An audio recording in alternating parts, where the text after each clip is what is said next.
So topic number 6 is going to be about a special right triangle called a 45-45-90 triangle. Okay? If we use the correct classification, notice we have two congruent angles and a 90-degree angle, which means this is going to be an isosceles right triangle. So I should know that I have two congruent sides. Okay? Let's look at if the side lengths are 1 and 1, because 1 is the easiest number to look at here. And let's use the Pythagorean theorem. So the hypotenuse is unknown, so c squared is unknown, equals a squared plus b squared, so 1 squared plus 1 squared. Well, 1 squared is 1, 1 squared is 1, and 1 plus 1 is 2. Take the square root, and that means that c is the square root of 2. So I know that when the side lengths are equal, and they are 1 and 1, that the hypotenuse is going to be the square root of 2. Now, let's generalize this, okay? We could multiply these side lengths by any number we want and scale this triangle up like we did in similarity. So we can generalize this and say that any 45-45-90 triangle will have the side lengths some number x and its other number x. Those are my congruent legs. And the hypotenuse will always be x root 2. So basically what I've done to get from this triangle to this triangle is plug in x equals 1, right? We're going to do some examples, and hopefully this will start to make a little bit more sense. And I want to do a different type of notes that we haven't really done on a video. It's going to be called an I try, you try. So I'm going to do this first problem on the left. Then I would like you to pause the video, and you're going to try this problem on the right. And then I'll play the answer, right? And you should check over your work and fix any mistakes that you made, okay? So the first thing that I always want you to do is look and see if it is an isosceles right triangle first. So I see the right angle here. That means I know it's a right triangle.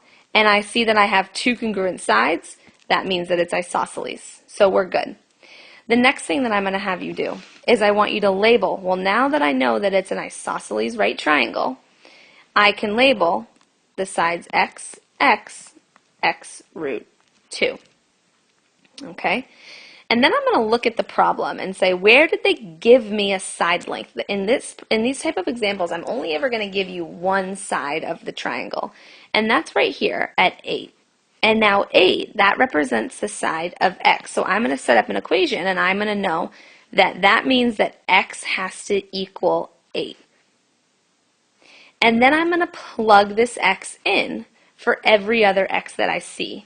So I know that this side's going to have to be 8 as well, and this side I'm going to replace the x, and it has to be 8 root 2. So my missing sides are 8 and 8 root 2. That is this triangle, 1, 1 root 2, scaled up by 8. Okay? So pause the video here and try example B.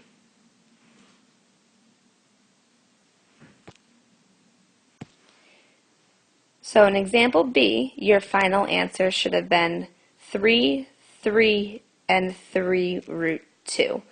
We should have labeled the side lengths x, x, x root 2, recognized that I gave you the side length representing x, and plugged it back in to get my two answers, 3 and 3 root 2. Okay? These are level 1 type of examples. So let's look at another level 1 example. So we know, just to record our answers, this is 8 and 8 root 2, and this is 3 and 3 root 2, but you should already have that on your paper. All right? So now, I know that this is a 45-45-90 triangle, okay, but I've given you the side length across from the right angle. So 45-45-90, the legs are x and x, and the hypotenuse is x root 2. Now, where did I tell you something in the problem? I told you I gave you the hypotenuse. That means that the side length that I know should be x root 2 is going to equal 8 root 2. And notice, there's a root 2 on both sides of this equation. Well, we could divide that out and know that x has to be 8. So my side lengths are 8 and 8 for the legs.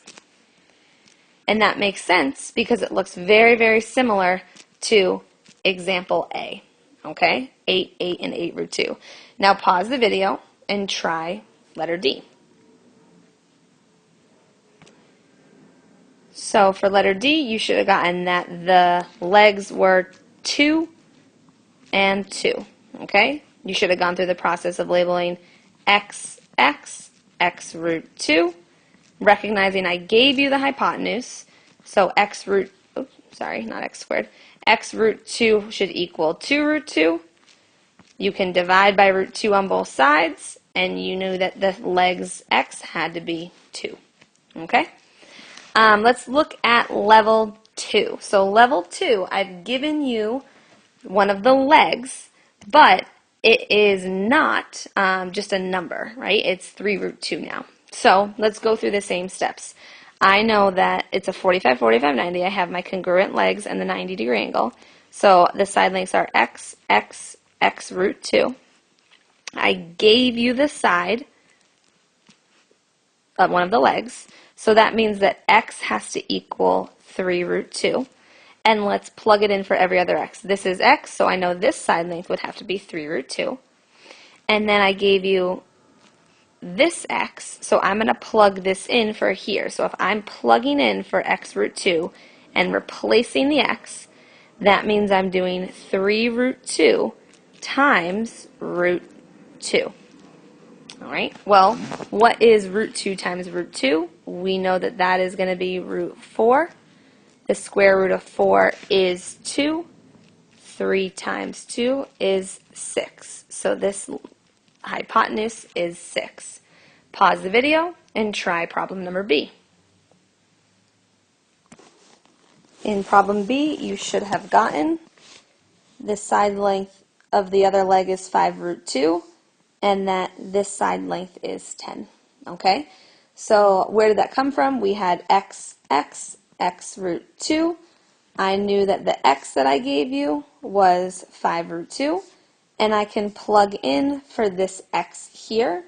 So I can say that 5 root 2 times root 2, that's 5 root 4, which is 5 times 2, and that gets me to 10. Okay, so there are my two answers. Now let's look at level number 3. So this is probably the most challenging level. Obviously, it's level 3 out of all of them. And it's because I've given you the side across from the hypotenuse that doesn't have a radical, right? It doesn't say like 10 root 2. It just says 10, all right?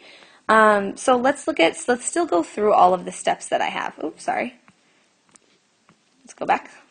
I know this is a 45, 45, 90, so I'm going to label my side lengths x, x, and x root 2.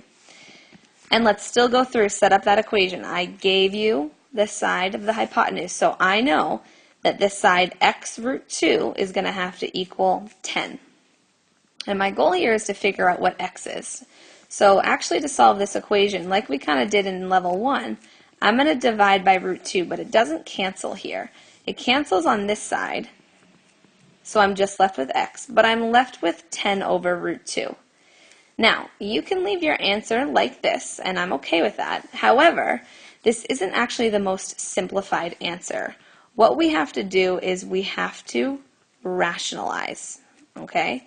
And what I mean by that is I can't have this square root in the denominator. So I'm going to multiply by a number. I'm going to multiply by the number 1. But I'm going to choose that number. Oh, that was a bad one, sorry. I'm going to choose this number 1 specifically that's going to help me manipulate what this answer looks like, okay? So I'm actually going to multiply by the square root of 2 over the square root of 2. Any number divided by itself is 1, okay? And anything times 1 is itself. So I'm not really changing this problem at all. And now let's multiply these fractions. Let's multiply across. I get that x has to equal 10 root 2 over root 2 times root 2. Okay? Well, what is root 2 times root 2? I have 10 root 2 here. That's root 4. I know the square root of 4 is 2. And then I actually can take this and I can simplify the constants. I can do 10 divided by 2 and get 5. So my answer for x is 5 root 2. And that's what my side lengths are. And if you remember, level 2, example B, the answers were 5 root 2, 5 root 2, and 10. So that's how we work backwards from there, okay? See if you can follow all of these steps that I just did for part B. It might take you a second, but just pause the video. All right, so if you got this, your answer should have been 9 root 2. Okay? Let's go through these steps just to make sure that everyone's on the same page. So the first thing I'm going to do is label x root 2. Recognize that I gave you the hypotenuse. Set up my equation. X root 2 equals 18. Solve for x. Divide by root 2. That means this is going to cancel, and x equals 18 divided by root 2. And then I'm going to multiply by that big 1. The big 1 is root 2 over root 2. I'm multiplying this so that it cancels out with the radical in the end, and you're left with just a number that you can divide by. So let's multiply across here. Multiply across, and I get that x equals 18 root 2 over root 2 times root 2 is root 4. The square root of 4 we know is 2. And then I can do 18 divided by 2 and get 9 root 2. And that's where my answer came from for x and those side lengths, okay? So definitely ask your teacher for some help on this level 3 if you need it. And then practice, practice, practice. All right? Good luck.